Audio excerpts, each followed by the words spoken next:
Yes, how good was that? Welcome back to NRL 360, and joining us now is a very special guest, Australian music legend Jimmy Barnes. Thanks for coming in, Jimmy. How are you? God, Yeah. that was good to see that. Flashback. Yeah, flashback. You know what? I've got to admit to something. The rugby league paid me a fortune to do that. If they'd asked me, I would have done it for nothing.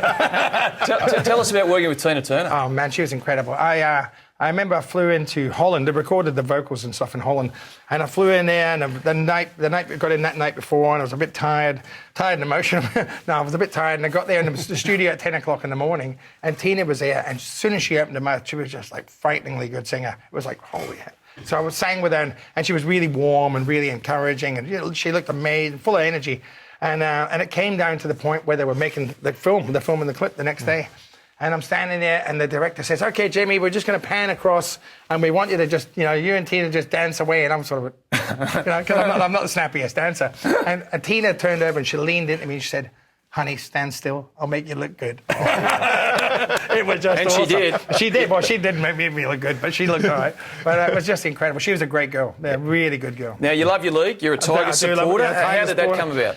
Well, you know what? I moved to Sydney. And after a while, everybody said, "Oh, you've got to pick a team." So I didn't know much about league at that point because I came from Adelaide.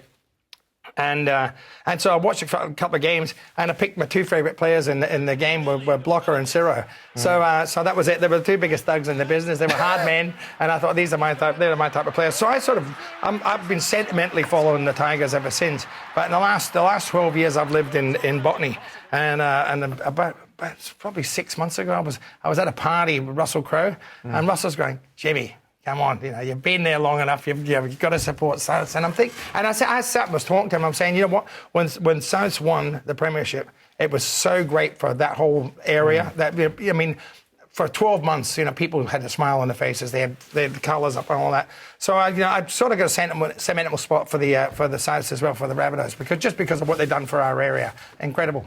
Yeah, I don't know if it was the universe at work, but you opened the NRL Grand Final last year. Mm-hmm. The Cowboys would go on to win it, and they celebrated for a while. And it was almost like Jonathan Thurston, the best player in the field in that Grand Final. Absolutely. Tied off his Grand Final celebrations on stage with you in Townsville. Yeah, it was great. We got up there with coaches, and he was backstage, and he's such a nice chap, really. And we were like, we're going. My wife's a Cowboy supporter, by the way, so she was all starry-eyed and battered in her eyelids.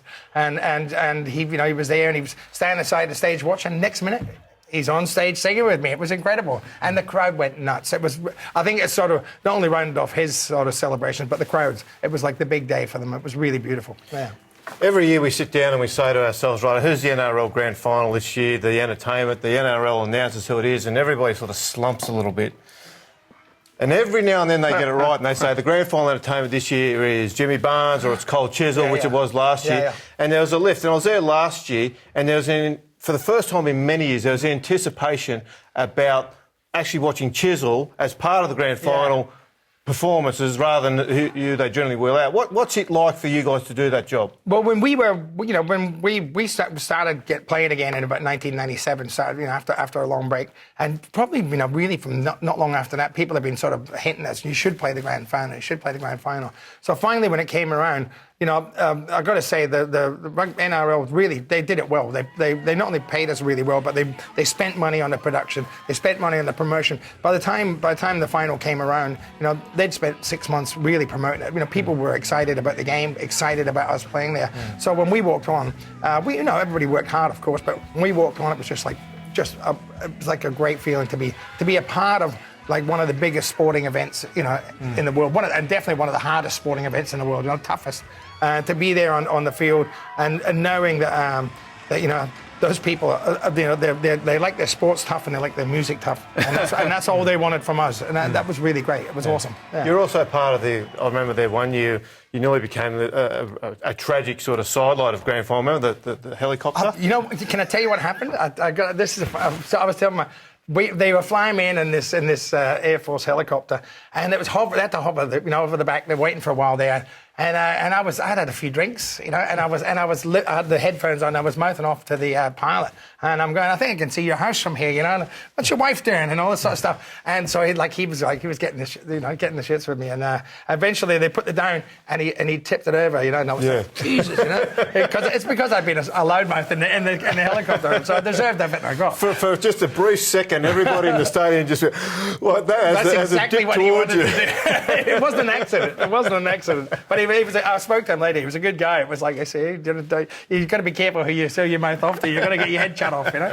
All right. Well, you've got a new album coming out, so it's called Soul Searching. Yep. And there's a great backstory about how this album came together. Yeah, I mean, I actually got the idea for the album. I was in a mate of mine's a DJ who DJs in clubs, plays 7-inch vinyls, and he plays all this obscure soul music. And I know quite a bit about soul music, and he played a song that I'd never heard before. And when he played it, it just sounded fantastic.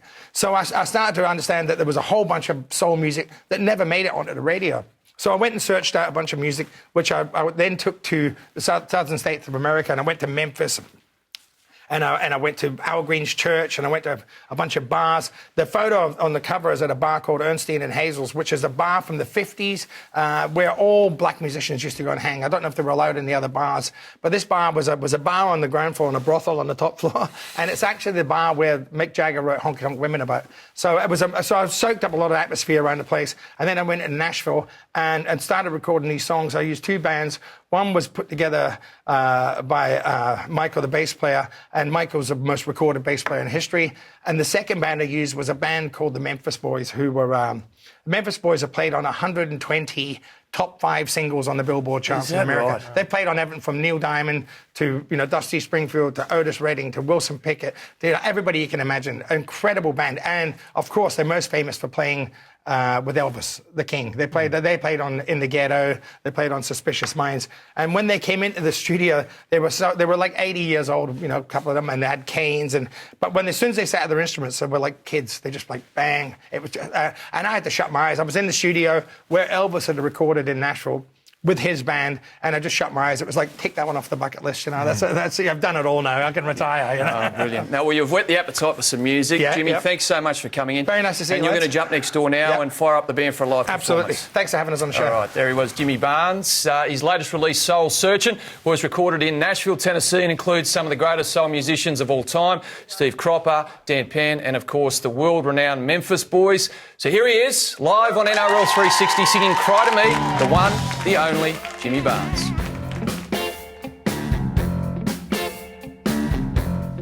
When your baby leaves you all alone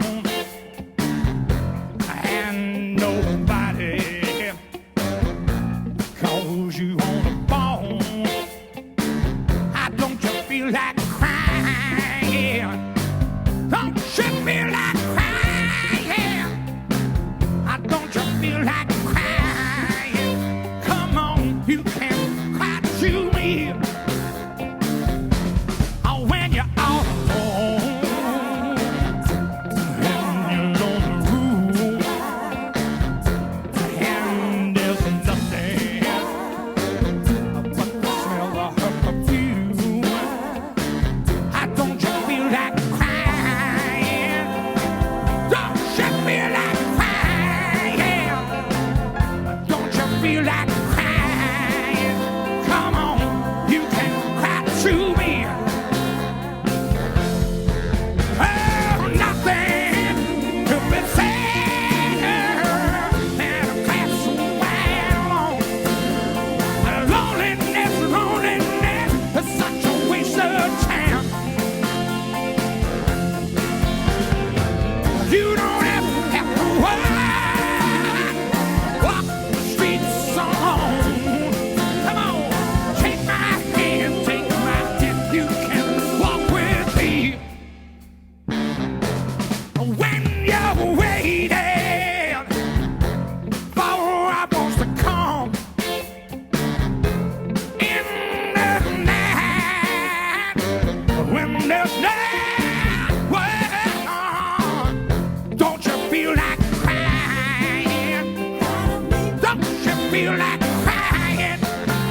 So good, so good. So Soul Searching is in stores now, and the tour starts when? Early August 12th, I think. I love it. Feel good on stage? It was great. Great to be on the show, mate. Thanks for coming in. Can you take us to the break? Absolutely, Jackie. Fire it away.